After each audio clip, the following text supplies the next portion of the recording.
If you're a modern man, then there's no doubt in my mind that you need more mystery. For while our predecessors lived and moved in an environment filled with mystery, modernity, sadly, has been hard at work to relieve you of these experiences to their detriment and to yours. So today, let's do 4 things. Let's take a look at what we mean by mystery, why we continue to find that whole experience of it so frustrating, why we men continue to crave it still, and exactly what happens when we civilized men return to those mountains enshrouded by fog. The very word mystery has been abused. In our time, it's come to mean a compelling story, a puzzle or crime that must be solved in the end by finding every clue in order to piece it all together. think Sherlock Holmes, Cadfael, Columbo, Adrian Monk, and Father Brown.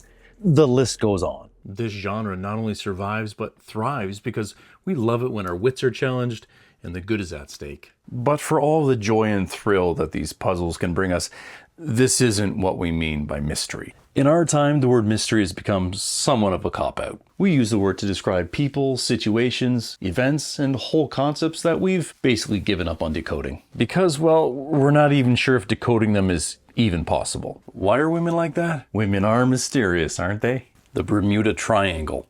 Oh, there's a mystery. Needless to say, we don't mean mystery in this sense either. What we mean is something deeper and altogether much more frightening. We mean this. Imagine you're in a very dark room where no light can penetrate. Even still, you strain your eyes and stretch your ears for something, anything that might reveal new data. But you know that your tools are at their limit. Oh, this is getting good. And yet, as you remain there in the tension, a new small light comes to your aid. First one object, and then another quietly come into view. And then the rather disturbing realization hits you. Even with all of your faculties pushed to their limits, you were still essentially blind to all of those objects right in front of you, until something else allowed you to encounter more. Yeah, that should bother you. In fact, without that light coming from outside of yourself, not only would you have not been able to perceive the most obvious and proximate objects around you, but you would have remained in utter darkness, though your effort to unveil what was hidden actually did not force the objects to appear. Your effort was nonetheless a prerequisite for the event to unfold. Now that's mysterious. Mystery is what we find at the end of our human assertion. It's what begins when we've utterly spent our intellect and our faculties, and not before. Sure, we can see something, and given enough time, we will definitely see more. But when it comes to a real mystery, it really seems like we'll never exhaust the content. When you think about it, science itself is an exercise in the strongly held belief that no matter how much we flex our methods, there is and will be more to discover in the dark room. You know what else is frustrating about this whole experience? And exhilarating. It's that the timing, the big reveal, it's never really dependent upon us. Instead, we have to wait for someone or something to bring more light into the room. Perhaps the greatest example of this at the moment comes from quantum mechanics. Now, I'm no quantum theorist. I hadn't noticed. But from what I understand, quantum phenomena proves to be equally frustrating because they too, in a truly mysterious fashion, force us not only to make decisions about what we observe and when. Is it location or speed you like to examine today? But they leave us with the strong suspicion that our predictions about what will emerge next from the darkroom has less to do with our skills and reasoning than what some unknown variable wants to reveal. But that's not the only part of mystery that frustrates us.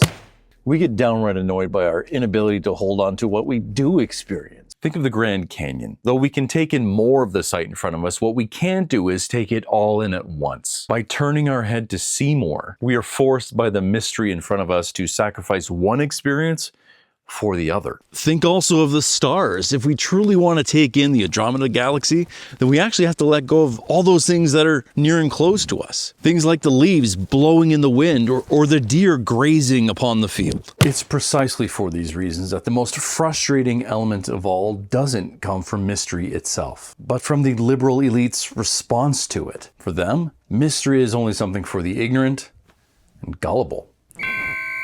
Look, just because the religions of the world have become so good at capturing these moments, it doesn't mean they made them up. That's like saying Chick-fil-A made up hunger because their burgers taste so good. How do religions do this? Through ritual and a deep symbolism, religions remind us of the mysterious encounter and themselves try to facilitate new ones. No, I meant practically, like, what do? They let things obscure our vision so that the religious action is partially hidden from us. Think smoke, incense, latticework, and even screens. And the better they do this, the more we feel drawn into the mystery. And yet, for all of the frustration, we still yearn for more mystery. Why? 3 reasons. The truly sane person must be disturbed by a concept of reality that places the human mind at the summit of existence. We can do great and strange things. We can impose ourselves on the universe. We can imagine and dream and cultivate an interior life. We can exceed our programming and either succumb to instinct or thwart it for some greater purpose. We can do all this and more, but the summit?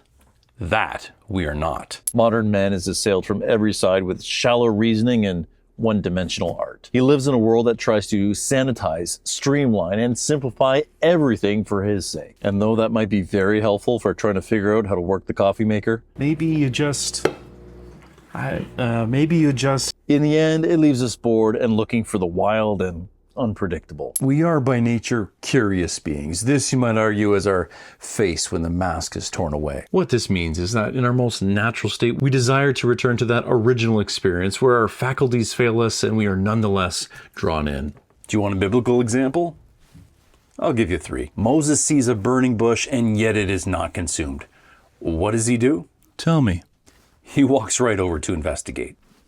This is Elijah, struck by a silence that defies all sense as he hides in the cleft of a mountain. What does he do when the storm suddenly goes quiet? No idea. He goes out to investigate. And of course, this is Peter as he notices a strange figure walking on the water. That would be terrifying. It was, and yet he can't help himself. He too approaches what his senses can't process. At the very least, we have to say that all 3 of these figures, Moses, Elijah, and Peter, they're compelled to investigate simply because curiosity has got a hold of them. It's almost as if they can't help but step out to take a closer look at this marvel in front of them. But what's more, because we too are men of mystery, even if they could hold back, in the face of mystery, none of them would want to. When we choose to satisfy this craving, to become once again men of the fog, 4 things happen.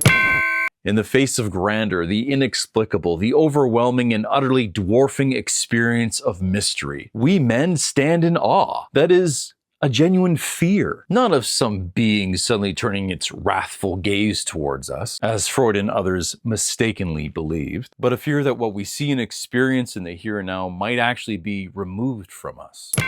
Realizing that we can't stay on the mountain, we actually become more thankful. Lifting our eyes towards the sunset or across the still waters as we cast our rods, or downward into the cavern that silently holds its secrets. We men are filled with thanks because we know that though we might come here 1,000 times more, we may not actually see this again. When you have experienced mystery, when you flexed your intellect and your senses and your methods and you still come up short, When you have what you know was not necessarily yours by right to see, we civilized men feel embarrassed because we know that often we haven't lived lives that are worthy of moments like this. Moments that explain, edify, challenge, and form us in ways that we could never earn. So yeah, I'm embarrassed because I know that I can and should do better with my life in order to become the kind of man who lives in accordance with what he's been privileged to see. In the face of mystery, our priorities change. Our work, where we spend our money, our social interactions, what we want out of life, it all changes. Because somewhere among the busyness and worldly goals that others have taught us to strive after lay hidden something much deeper, more frightening, and altogether much more life-giving. So yeah, we want and need more mystery. Bring on the fog.